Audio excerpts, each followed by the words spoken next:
I thought I knew what rock bottom was, until I saw my husband's face the moment he found out I was pregnant and realized the baby might not be his. But that's not the worst part.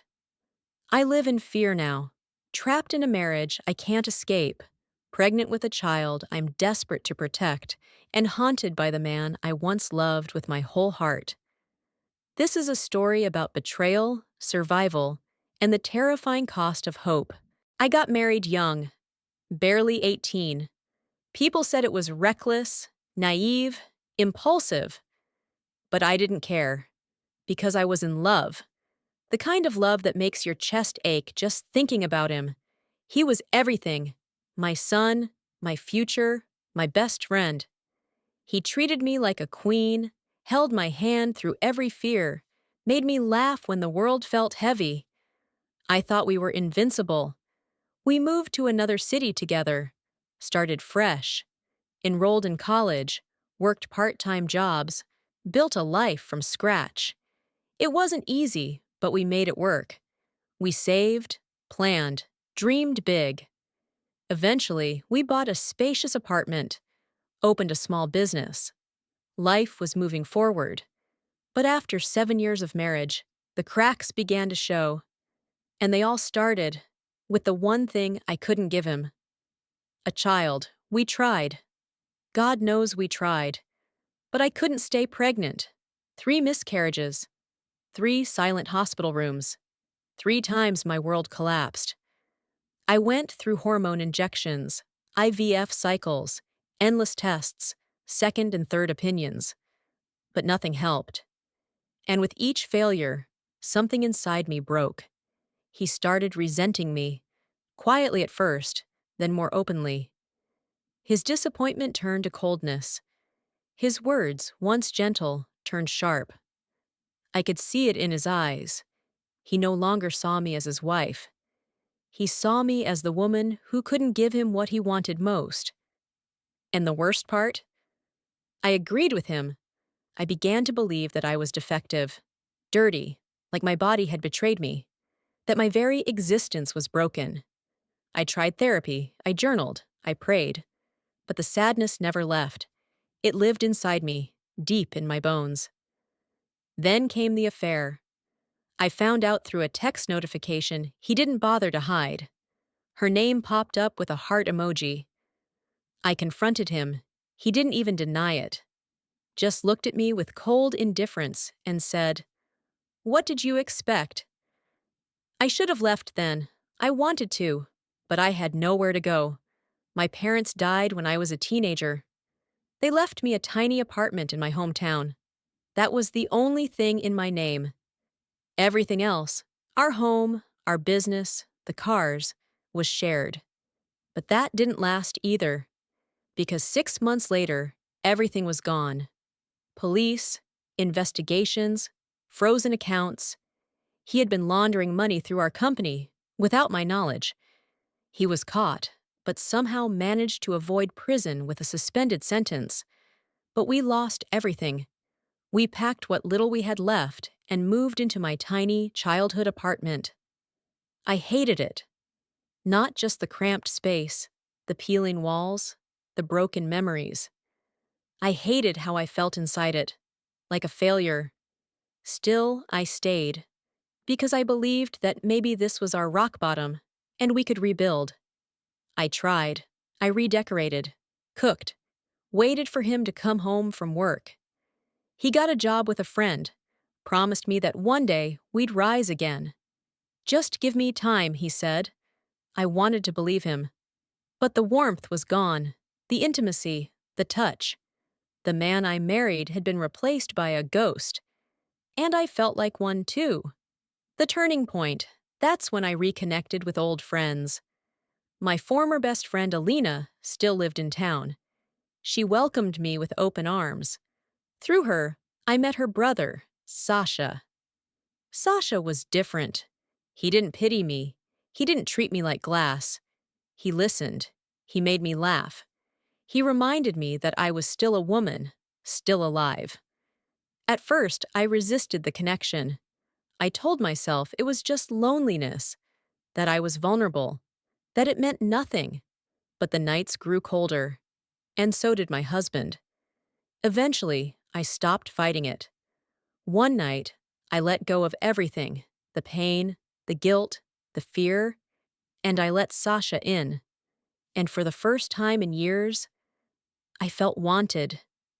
I didn't think it would go further. I thought it would be a single spark in the dark, but it turned into something deeper. He wanted me to leave, to start fresh with him, but I was terrified. I remembered the last time I brought up divorce. My husband went into a rage. He shattered a chair, punched a hole in the wall, screamed until I curled up in a corner, trembling. He never hit me, but I knew he wanted to. Since then, I've been a prisoner in my own home. Then, it happened. I missed my period. I took a test, positive. I stared at those two pink lines like they were from another universe. After everything, I was pregnant with Sasha's baby. At first, I didn't want to believe it. After all the losses, after everything doctors told me, I had given up on this dream. But it was real and terrifying. I didn't tell anyone, but fate had other plans. My husband found the test. I'd left it in a drawer, carelessly, and he discovered it before I could prepare. He didn't shout. He didn't touch me. He just looked at me with hollow eyes and said, "You'll probably lose this one too. You're defective." Then he walked out. The final lock. I packed a bag. I was done. I was going to run, file for divorce, protect my child. But he came back before I could leave. He used to be the one person who made me feel safe. He said he loved me. He said he'd take care of me. And I believed him, until he showed me who he really was. Now I'm trapped, pregnant, terrified, and I don't know if I'll ever be free. This is the story of how the man I loved turned into the man I fear, and how the only hope I have left is growing quietly inside me. My name is Alina. I'm 36 years old. I used to be fearless. I left my small hometown at 19 with nothing but a suitcase and a dream to build a new life, far away from the ghosts of my childhood. And I did. I found love. His name was Victor. He was strong, charismatic, and so sure of himself that it made me feel secure just being around him. I was drawn to his confidence like a moth to flame. We moved fast. Within a year, we were living together. He encouraged me to quit my job and join him in his business. He said I was brilliant, that he needed me, that we were building something together, and I believed every word. At first, life was beautiful. We traveled, we made money. We even bought a house near the sea. We hosted dinner parties, toasted to forever, and whispered plans about baby names into each other's ears at night. But forever is a long time, and lies don't stay buried. The beginning of the end. It started subtly. Victor grew more distant. He became obsessed with work. His mood shifted constantly, warm one moment, cruel the next. When I brought up kids, he changed the subject. I didn't think much of it, until the miscarriages started. The first one nearly destroyed me. We had been trying for 6 months, and when I finally got those two pink lines, I cried with happiness. But at 10 weeks, I lost it. The second time, it happened even earlier. The third, I barely made it past 6 weeks. Every loss chipped away at my soul. Victor changed too. He stopped looking at me the same way, stopped touching me, stopped calling me love. Instead, he began saying things like, "Maybe your body just isn't made for this. Some women aren't meant to be mothers. Don't make this my problem." I was humiliated, ashamed. I begged him to come to appointments with me, but he always had meetings. I started going to therapy alone. I kept trying, kept hoping, and then one day everything collapsed. The Secret Life.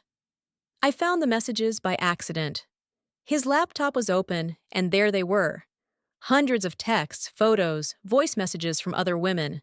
Some casual, others emotional. One woman even sent him a picture of a baby bump, calling him Daddy. My heart shattered. I confronted him. He didn't deny it. He didn't apologize. He looked me in the eye and said, "If you were enough, I wouldn't need anyone else." I packed a bag that night. I was going to leave. But when I reached for the door, he stood in front of it. "You think I'd let you walk out after everything I've built for you? You want to take my money? My secrets? You think I won't burn you to the ground first?" That was the moment I realized. I didn't know the man I had loved for 10 years. Trapped. He didn't hit me, not then, not ever. But he didn't need to. His words were enough. He took my phone, controlled my email, told mutual friends I had a mental breakdown, so they wouldn't believe me if I ever tried to reach out. He cut off my credit cards, locked me out of accounts, and made sure I had nowhere to go. He even monitored my internet usage. I was isolated, scared, broken, but I kept pretending, smiling at breakfast, asking about his day, being the quiet, obedient version of myself I knew he wanted. Until something unexpected happened. I missed a period. The impossible miracle. I didn't dare get my hopes up. After everything, I assumed it was just stress. But when the test turned positive, I couldn't stop crying. Could it really be? I kept it to myself. I didn't even tell my therapist. I started taking secret vitamins, eating better, doing everything I could to protect the life inside me. And then, Victor found the test. He walked into the bathroom, holding it like a weapon. "You're not serious," he said. "You think this changes anything? You think you can carry a child to term? Don't make me laugh." I stood there shaking. "I won't let you take this one from me," I whispered. That's when he smiled. "I won't have to. You'll do it yourself, like all the other times." The escape plan. That night, I made a decision. I had to leave. Not just for me, but for the baby. I couldn't raise a child in this prison. I couldn't bring a life into a world where their father was a monster. I started planning. Quietly. I reactivated an old email account, contacted an old friend from university, told her everything. She didn't judge. She didn't hesitate. She sent me money, helped me find a shelter with a lawyer on staff, told me she'd meet me at the hospital if anything went wrong. I packed a bag and waited for the right moment. But then, Victor got suspicious. He started asking questions, started watching me closer. One night, I caught him going through my drawers. I knew I didn't have much time. The night I ran it was raining. He was asleep. I crept out of bed, grabbed my bag, and left through the kitchen window. I didn't look back. I took a cab straight to the address my friend sent me. I slept on a mattress on the floor that night, but I felt freer than I had in years. Now I'm still hiding. Victor's lawyers are sending letters. He's spreading rumors about me, trying to ruin my name. But I don't care. Because for the first time, I feel hope.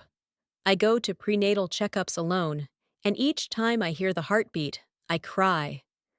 This baby is mine, and I will protect them with everything I have, even if it means fighting a man I once called my soulmate, even if it means disappearing forever. He told me I was his everything. He promised to love me, protect me, build a future with me. But he never told me that loving him would cost me my freedom, my sanity, and maybe even my life. Now I'm pregnant, and the child isn't his. But he doesn't know that yet. And if he finds out, I don't think I'll survive. My name is Daria. I'm 34 years old, and I have spent the last 10 years of my life pretending everything was okay. Pretending I had the perfect husband, the perfect marriage, the perfect life. But the truth is, I lost myself a long time ago, and now I'm clawing my way out, one breath at a time, because I have someone else to fight for now. But let me start from the beginning. The illusion of love. I met Leo when I was 24. He was older by 12 years, but charming in a way that made you feel like you were the only person in the room. He had money, confidence, presence. He said I was beautiful, smart, different from other girls. He made me feel seen, and after growing up in a cold, critical household, I craved that more than anything. We married within a year. At first, it was heaven. Gifts, trips, late-night wine, and whispered dreams. He told me to quit my job, said he'd take care of everything. I didn't protest. I felt lucky, protected. But slowly, the walls began to close in. The control. It started with small things. Don't wear that dress. It's too short. Don't talk to your friend Anna. She's a bad influence. Why do you need a phone with internet? You have me. At first, I justified it. He was just protective, caring. But then he started checking my texts, reading my emails, questioning every minute I spent outside the house. I wasn't allowed to work or see anyone without his approval. He installed cameras in the living room for safety. He had access to all my passwords just in case. Soon, I didn't recognize the woman in the mirror. I had become his property, the dream that died. The one thing he did want, more than anything, was a child. That's where the real pain began. For years, I tried. I took pills, got poked and prodded, even underwent hormone therapy. I miscarried twice. Both times, I felt like I was drowning in shame. Leo changed after the second one. He blamed me. "You're broken," he hissed one night. "All this time, and you still can't do the one thing you're supposed to?" After that, the affection disappeared, but he never let me go. Instead, he grew colder, possessive, violent in his words. He'd never hit me, but sometimes I wished he would. At least then, the pain would be visible. The stranger who saw me. It was the pharmacist, of all people, who changed everything. His name was Kirill, a soft-spoken man who worked in the small corner pharmacy 2 blocks away. I wasn't allowed out often, but Leo trusted me to go there for his medications. Kirill always smiled at me gently, asked if I was okay, gave me little samples for your skin or to help you sleep. He noticed the bruises I tried to hide, the silence in my eyes, the fear. One day, he slipped a note into my hand with the receipt. "You don't have to live like this." My heart stopped. I should have ignored it. But I didn't. The affair I didn't plan. It didn't happen fast. We started talking, quietly, briefly, when I came in. Then we found a corner of the park where he'd meet me once a week, just for 10 minutes, just to talk. He never pushed, never expected anything. He simply listened. And for the first time in years, someone heard me. It was like breathing air after being underwater for a decade. The first time we kissed, I cried. The second time, I didn't want to stop. We slept together only once, but that once changed everything. The positive test. It was a rainy Tuesday morning when I realized my cycle was late. I waited a week, then another. Then I took a test, shaking, breathless. 2 pink lines. I stared at it for 10 minutes straight. Was it real? Could I actually be pregnant? After everything? Was this Kirill's child? A miracle from the one man who treated me like I mattered? The discovery I didn't tell Leo. I was going to run. I had savings hidden. I had a plan. Kirill was ready to disappear with me. We'd made arrangements, carefully, secretly. But fate had other plans. Leo found the test. He cornered me in the hallway with it in his hand. His eyes were dead.